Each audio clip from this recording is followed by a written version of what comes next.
Rugăciune de eliberare pentru un suflet care pleacă. Doamne al vieții și eternității, venim înaintea Ta cu inimile pline de iubire și de dor. Primește acest suflet care pleacă acum spre lumina Ta.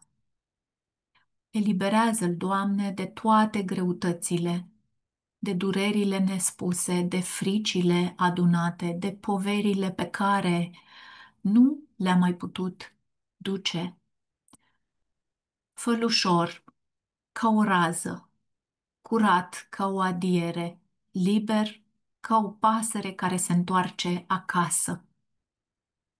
Înalță-l, Doamne, peste hotarele timpului, dincolo de suferință, acolo unde iubirea nu se mai pierde, acolo unde iubirea este infinită.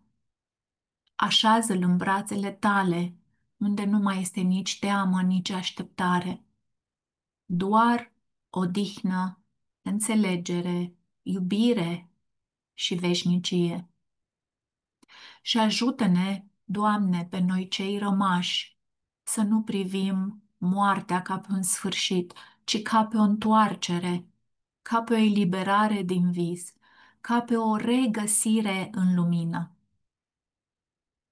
Să prețuim amintirea, dar să eliberăm suferința, să binecuvântăm plecarea și nu să o împovărăm cu dorul nostru.